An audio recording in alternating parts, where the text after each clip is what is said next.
तुम्हारे ये दुनिया के हुक्मरानों के डर और खौफ से, ये जुल्म के डर से हम झुकने वाले नहीं हैं।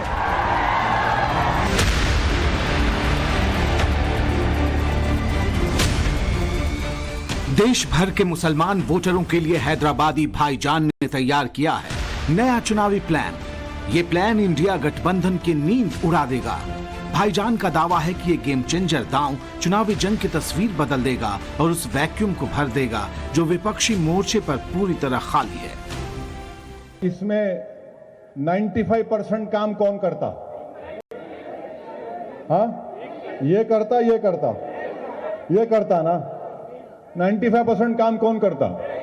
ये करता ना, या ये करता? राइट साइड ये करता ना, ये नहीं करता ना। इन्हें ये काम आप कर रहे, पूरा 95% काम आप कर रहे। सुनो, 95% पूरा काम हम कर रहे। ये दुम छल्ले से आके हमारे।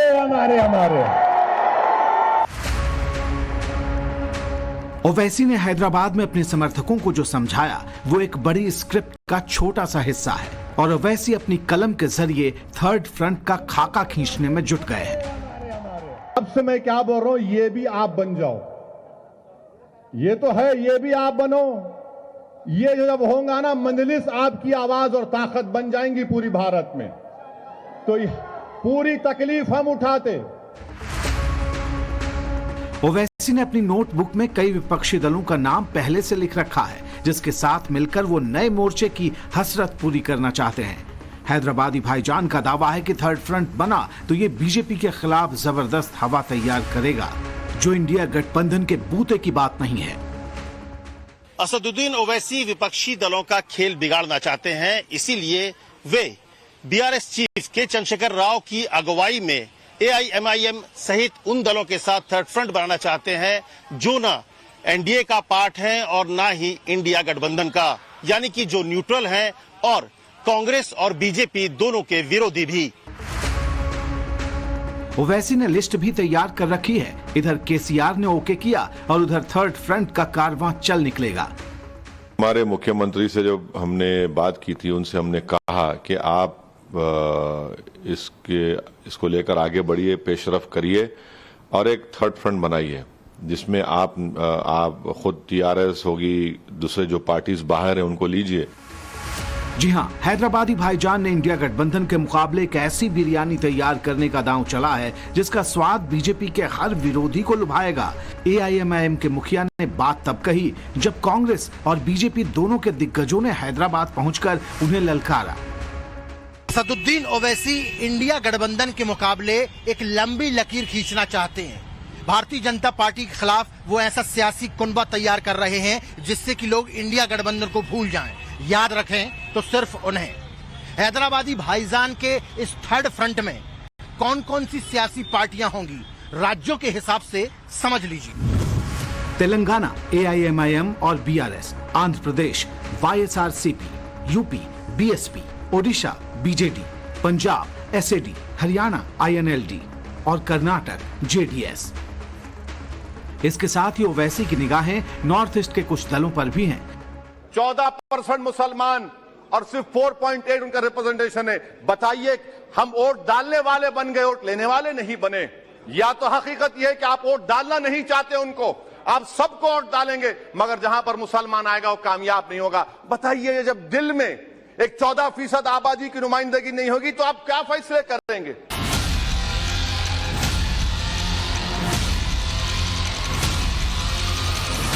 हैदराबादी भाईजान की नजर भले ही थर्ड फ्रंट तैयार करने पर हो, भले ही वो बीजेपी को हराने के लिए इंडिया के मुकाबले एक और दमदार मोर्चा तैयार करने में भिड़े हों, लेकिन अगर खुद ओवैसी की पार्टी के 2019 के चुनाव वाले रिपोर्ट कार्ड पर निगाहें डालें तो ये कम चौंकाने वाला नहीं है। 2019 के लोकसभा चुनाव में एआईएमआईएम को सीटें मिली 2, वोट प्रतिशत था 0.2, कुल वोट मिले थे 12,01,542। भले भाईजान को 2019 चुनाव में पूरे देश में आधे फीसदी वोट भी नहीं मिले हों, लेकिन देश भर के मुसलमानों के हक की आवाज उठाने का दावा बहुत दमदार है। दावा यह भी है कि इससे सीन बदल जाएगा। याद रखिए, एक बात को मैं सबसे कह रहा हूं, कि पिच बदलने से गेम नहीं बदलता, गेम को बदलना पड़ेगा। आप पिच बदल रहे हैं। ओवैसी का मकसद नया फ्रंट बनाकर इंडिया गठबंधन से चुनाव में आगे निकलने का है। पूरा खेल अब इस गणित पर टिका हुआ है कि जिन दलों की उम्मीद पर यह गठबंधन टिका हुआ है, अब उनकी ताकत को जरा समझ लीजिए। ओवैसी की जिन पर नजर है वे कितने मजबूत हैं, अब एक एक कर इस पर निगाह डालिए। 2019 के लोकसभा चुनाव में AIMIM को खुद 0.2% वोट मिले तो 2 सीटें मिली। BRS को 1.25% वोट मिले, 9 सीटें मिली। YSRCP को 2.53% वोट मिले, 22 सीटें। BSP को 3.66% वोट, 10 सीटें मिली। BJD को 1.66% वोट और 12 सीटें मिली। वहीं शिरोमणि अकाली दल को 0.62% वोट और 2 सीट मिली। INLD की बात करें तो उसे 0.04% वोट मिले, एक भी सीट नहीं मिली। JDS की बात करें तो उसे 0.56% वोट मिले, सीट 1 मिली।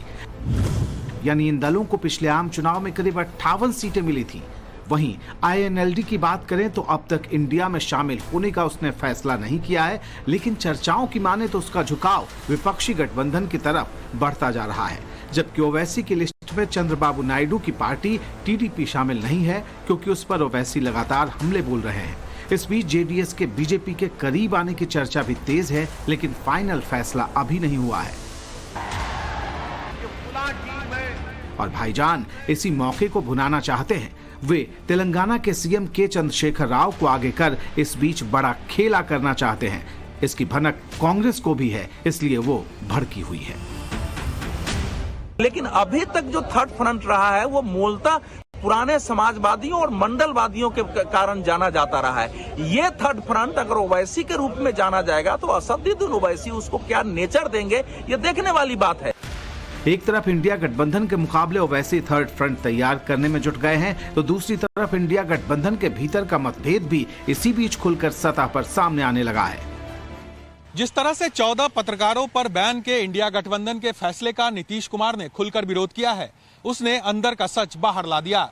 ये साफ है कि इंडिया गठबंधन के भीतर सब कुछ ठीक ठाक नहीं है। हम कहे के लिए पत्रकार के पक्ष में देखिए, जब पूरी आजादी मिल जाएगी सबको, तो पत्रकार को जो अच्छा लगेगा वो लिखेगा। की पार्टी के सदस्य हैं हमारी इस कमेटी में और सबसे सर्वसम्मति से ही निर्णय लिया गया। आप लोगों ने नीतीश जी से किस तरह से सवाल पूछा, आप लोग बड़े काबिल लोग हो, हमें नहीं मालूम किस तरह से सवाल पूछा होगा, तो उसके विषय में मैं क्या बोलूं, लेकिन सर्वसम्मति से यह निर्णय लिया गया। जिस नीतीश कुमार ने जून में पटना में विपक्षी दलों को एक मंच पर बिठाकर इंडिया गठबंधन की नींव रखने का काम किया, अगर वही नीतीश कुमार PM मोदी के साथ G20 में कुछ इस तरह मुस्कुराते नजर आए हों तो कुछ तो चर्चाएं चलेंगी। इंडिया गठबंधन के भीतर खटपट की चर्चा ममता बनर्जी से भी जुड़ रही है। श्रीलंका के राष्ट्रपति रनिल विक्रमसिंघे के सवाल पर पिछले दिनों TMC की मुखिया ने दुबई में जो कुछ कहा था, उसका एक मतलब ये भी था कि PM पद की रेस से वो दूर नहीं। Yes, can I ask you one question? Yes. Are you going to leave the opposition alliance? Oh my God. You're all wondering, huh? It depends on people, you know. सिर्फ इतना ही नहीं, Mamata Banerjee RSS की भी खुलकर तारीफ कर चुकी हैं। 13 सितंबर को दिल्ली में जब शरद पवार के घर पर इंडिया गठबंधन के कोऑर्डिनेशन कमेटी की बैठक हुई तो TMC से कोई नेता नहीं पहुंचा। अभिषेक बनर्जी को आना था, लेकिन ED की पूछताछ की वजह से वो नहीं आए। वो एक अलग पहचान बनाना चाहते हैं, अपने वोटों के बीच में, अपने वोटरों के बीच में ये बताना चाहते हैं कि हम जो है बीजेपी के खिलाफ की जो राजनीति है वो हम मजबूती से कर रहे हैं, इसलिए वो बनाना चाहते हैं कि उनकी एक अलग पहचान बने। ये चर्चा भी तेज है कि क्या इंडिया में मतभेद की आहट सुनकर ही ओवैसी ने थर्ड फ्रंट का दांव चल दिया है। मोदी जी पर पूरी तरह से इस देश के मुसलमान को भरोसा है और पूरी तरह मोदी जी को इस बार फिर तीसरी बार मन बना चुका है। मुसलमान पूरी तरह से मोदी जी को इस बार जिताने के लिए वोट देगा, ना कि किसी तरह हराने के लिए। ओवैसी जो है सिर्फ अपना वोट बैंक पक्का करना चाहते हैं, खासतौर से MP में। हैदराबाद से हैं, हैदराबाद को ही नहीं संभाल पा रहे तो MP को क्या संभालेंगे। हैदराबादी भाईजान वाकई अपनी चाल चल गए तो आने वाला चुनावी मुकाबला दिलचस्प हो सकता है। Bureau report, times now.